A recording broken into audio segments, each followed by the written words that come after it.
Hi and welcome back to my YouTube channel. तो आपकी exam पास है और हमारे पास जरा भी टाइम नहीं, सो बिना टाइम वेस्ट किए हम लोग फैलेसी पे जाते हैं। तो today I am gonna teach lesson number 5 syllogism की जो फैलेसी के क्वेश्चंस है, टेक्सचुअल सम्स, वो हम लोग सॉल्व करेंगे।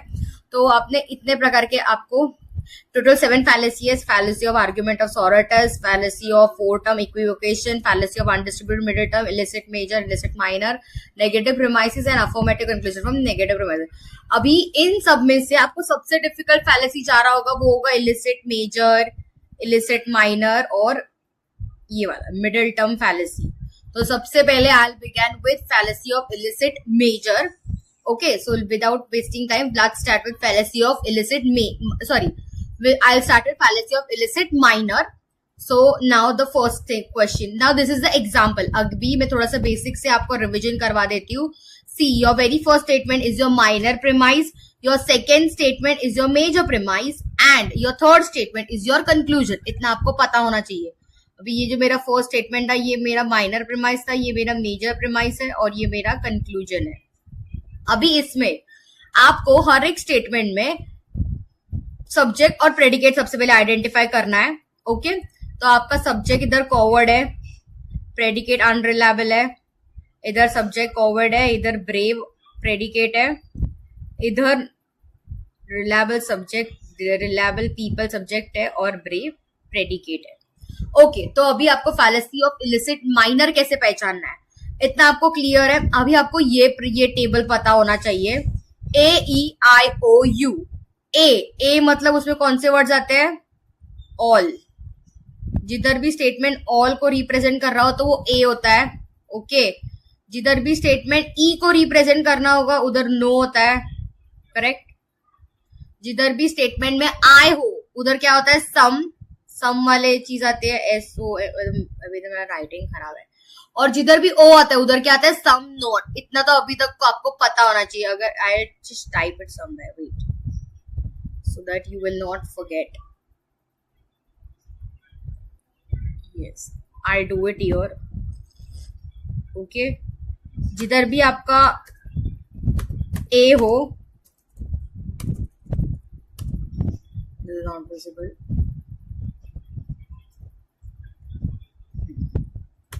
A हो, A प्रपोजिशन मतलब आपके स्टेटमेंट में अगर ऑल वर्ड हो या ऑल से रिलेटेड जो वर्ड्स होंगे वो। आई होगा मतलब आपके स्टेटमेंट में सम होगा। ओके, जिधर जिधर ओ होगा, ओ प्रपोजिशन मतलब आपके क्वेश्चन में सम नॉट आएगा। अच्छा, मैं ओ नीचे लिख देती हूँ, ई लिख देती हूँ इधर ऊपर। ई मतलब नो नेगेटिव वाले स्टेटमेंट्स, और ओ में आपके सम में क्या आएगा? Some not. आई में सम आता है तो ओ में सम नॉट आता है। ए में ऑल आता है तो ई में नो बड़ी आता है, मतलब ऑलमोस्ट नेगेटिव स्टेटमेंट्स। ओके, अभी ये स्टेटमेंट में हम लोग को ऑल आया है, so it is a preposition. First statement is a preposition. Second statement में नो आया, so it's E preposition obviously. और थर्ड स्टेटमेंट में आई गेस वापस नो आया, मैं देख नहीं रहा, एक सेकेंड। यस, थर्ड स्टेटमेंट वापस नो आया तो ई प्रपोजिशन।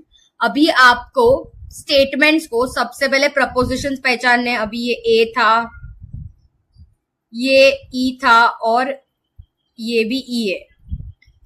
प्रपोजिशन पहचान लिए, उसके बाद आपको क्या करना है? जो मैंने ये सर्कल किए, subject predicate subject predicate subject predicate, उसको आपको ये टेबल्स के हिसाब से लिखना है कि वो डिस्ट्रीब्यूटेड है या अनडिस्ट्रीब्यूटेड है। ओके, अभी मैंने देख लिया, फॉरवर्ड ए प्रपोजिशन है तो ए प्रपोजिशन में सब्जेक्ट डिस्ट्रीब्यूटेड है और प्रेडिकेट अनडिस्ट्रीब्यूटेड है। करेक्ट।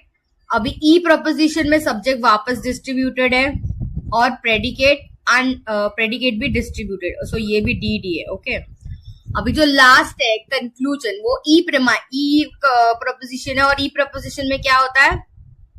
डिस्ट्रीब्यूटेड, और ये भी डिस्ट्रीब्यूटेड ही है। ओके, आपको क्या करना है? To guess identify the fallacy of illicit minor. Okay, सर्वात पहिली स्टेप काय असणार आहे तुमची? तर तुम्हाला प्रेपोजिशन्स ओळखायचे आहेत की ते AEIO मध्ये कुठले कुठले प्रेपोजिशन्स आहेत. Then you have to label it AEIO, whatever it is, all the three statements.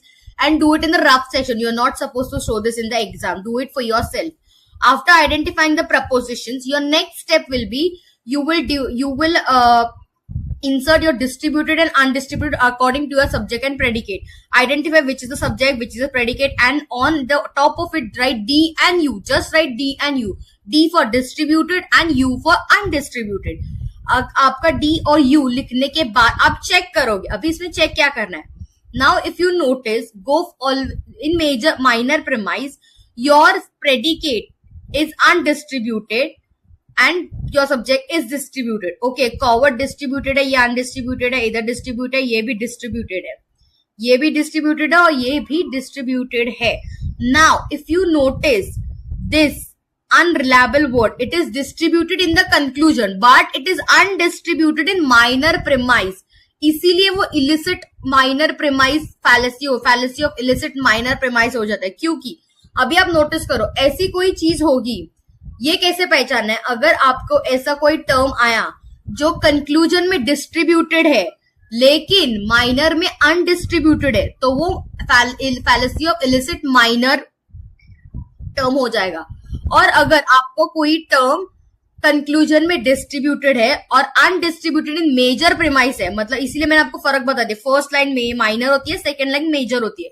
तो अगर मेजर में वो अनडिस्ट्रीब्यूटेड है और माइनर में डिस्ट्रीब्यूट होगा तो वो fallacy of major illicit major term हो जाएगा. ओके, इतना सॉर्टेड हो गया. अभी ये मैंने सब समझा है. अभी हम लोग सम्स करते हैं, टेक्सचुअल सम्स करते हैं, आपको ज्यादा इजी जाएगा समझ. नाउ योर आपको सबसे पहले चीज क्या करनी है? आपको प्रेपोजिशन आइडेंटिफाई करने. तो ये भी ए प्रपोजिशन है, ऑब्वियसली ये भी ए प्रपोजिशन है, और ये पेन कुछ अलग ही दिख रहा है.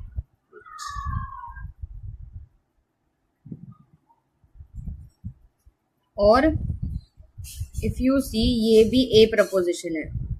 सॉर्टेड, इतना सॉर्टेड है. अभी आपको सब्जेक्ट प्रेडिकेट के हिसाब से उसको डिस्ट्रीब्यूट या अनडिस्ट्रीब्यूट लिखना है. अभी इधर ये सब्जेक्ट है, ये प्रेडिकेट है, अब सब्जेक्ट ये है, इधर ये सब्जेक्ट है रिफॉर्मर्स, और इधर ब्रेव मेंस ये सब्जेक्ट है. ओके, ब्रेव या फिर सिर्फ ब्रेव तक ये सब्जेक्ट है. Now I will underline the predicate with red. Okay, तो ये मेरा प्रेडिकेट है, ये मेरा प्रेडिकेट है और ये मेरा प्रेडिकेट है. Now if you see, for a preposition subject is distributed, predicate is undistributed. Distributed, undistributed. Distributed, undistributed. Okay, now अभी आप चेक करोगे तो आपको समझेगा कि ये देखो, India here in the conclusion brave is distributed but in minor premise it is undistributed. ये समझा? अगर ऐसा कोई वर्ड हो जो कंक्लूजन में डिस्ट्रीब्यूट है लेकिन मेजर या माइनर में अनडिस्ट्रीब्यूट है, उस हिसाब से आप डिसाइड करोगे ये फैलेसी क्या है, मेजर में आ रहा है माइनर में आ रहा है. Now if you check, this is your major term, this is your major के लिए मैं एम आर लिख देती हूँ. This is your major term and this is your minor term. Okay, ये आपका मेजर टर्म था, ये आपका माइनर टर्म था. अभी किसमें हमें को प्रॉब्लम आ रहा है? माइनर टर्म में. कि माइनर टर्म में मेरा जो वर्ड है ब्रेव वो अनडिस्ट्रीब्यूटेड है लेकिन वो कंक्लूजन में डिस्ट्रीब्यूट हो रहा है. So it is fallacy of undistributed middle term. Sorry it is fallacy of illicit minor. अभी इसका आर्ग्यूमेंट अभी आपको सॉल्व करके, सॉल्विंग ये जो मैंने दिखाया ये आपको बोर्ड्स में नहीं करना है. आपको सिर्फ सवाल कॉपी करना है और उसका डायरेक्टली आंसर लिख देना है. आंसर कैसे लिखोगे? ऐसे, इन the above argument the minor term is distributed in the minor premise but it is undistributed in the minor premise but it is distributed in the conclusion.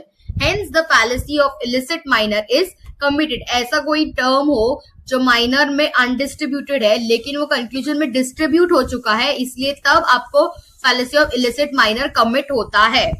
अभी ये आपका सेकेंड सम देखो, इसमें भी फर्स्ट वाला ए प्रपोजिशन है. Okay, ये सम मतलब ये आई प्रपोजिशन आएगा और ये देयरफॉर ऑल मतलब वापस ए प्रपोजिशन है.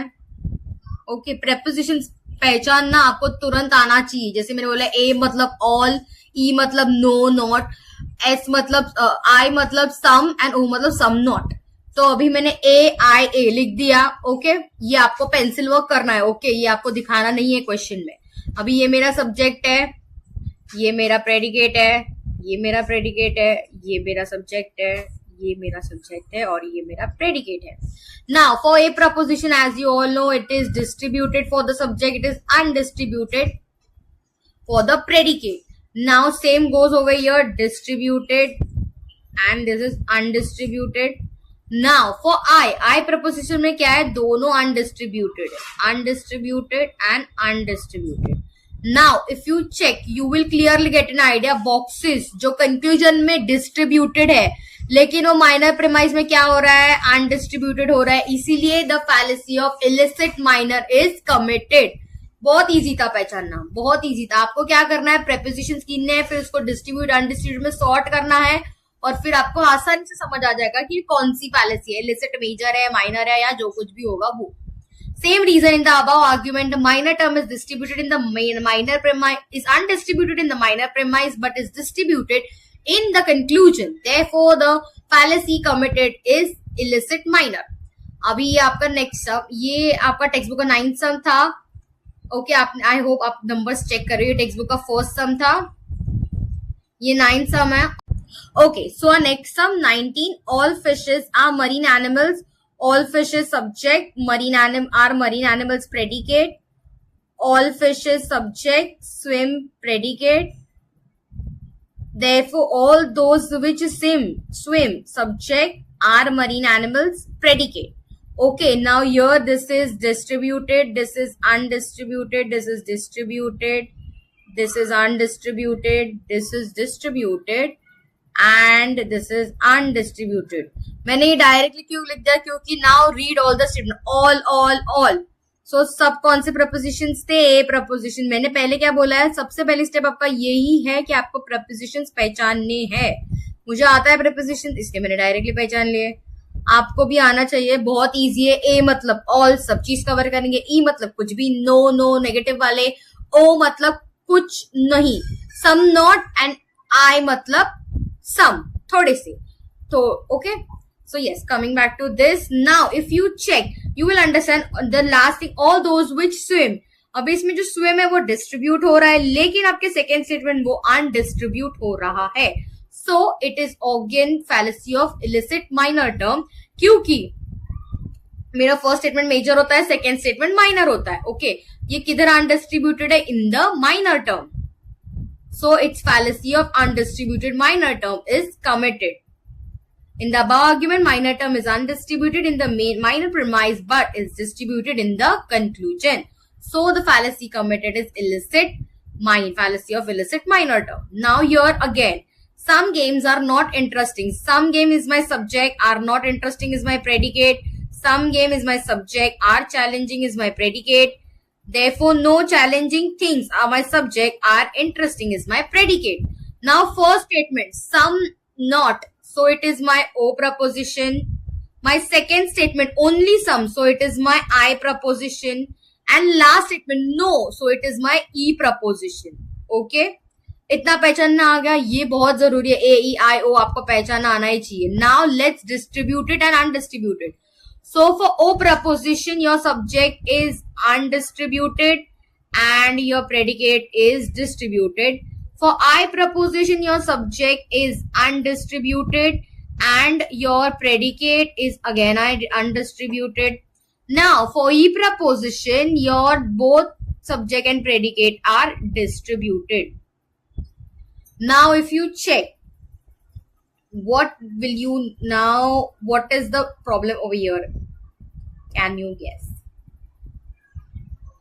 See, challenging things over here is distributed, but it is undistributed in the minor premise. So again, fallacy of illicit minor is committed. और मेजर प्रीमाइस एग्जैक्टली इसका ऑपोजिट है। जिधर आपको अभी इधर आपको क्या हो रहा है, अनडिस्ट्रीब्यूटेड, डिस्ट्रीब्यूट कंक्लूजन में हो रहा है, लेकिन अनडिस्ट्रीब्यूट कहाँ हो रहा है, माइनर प्रीमाइस में हो रहा है, इसलिए फैलेसी ऑफ इलिसिट माइनर। अभी आपको जब अनडिस्ट्रीब्यूट मेजर टर्म में होता है तो fallacy of illicit major term होता है। So easy. Okay, now this is a 26th sum. ये सब माइनर के examples. All hard workers are paid, all hard workers में सब्जेक्ट है, आर पेड प्रेडिकेट है, सम एम्प्लॉयज मेरा सब्जेक्ट है, are not paid my predicate, therefore no employers, ये मेरा सब्जेक्ट है और ये मेरा प्रेडिकेट है. Now let's identify the term no. So this is E proposition. Okay, some not, so ये मेरा ओ प्रपोजिशन है. ऑल मतलब ये मेरा ए प्रपोजिशन है. Now let's give them distribute undistribute according to the terms. So a preposition में ये subject distribute है और ये अनडिस्ट्रीब्यूट है.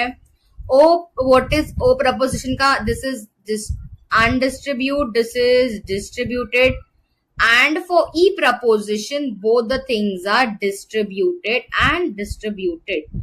अभी आपको सिंपली समझेगा, एम्प्लॉइज जो इधर डिस्ट्रीब्यूट है वो माइनर प्रेमाइस में अनडिस्ट्रीब्यूटेड है, इसलिए again fallacy of illicit minor premise is committed. Okay, बहुत इजी था, इतना ही आपको करना है.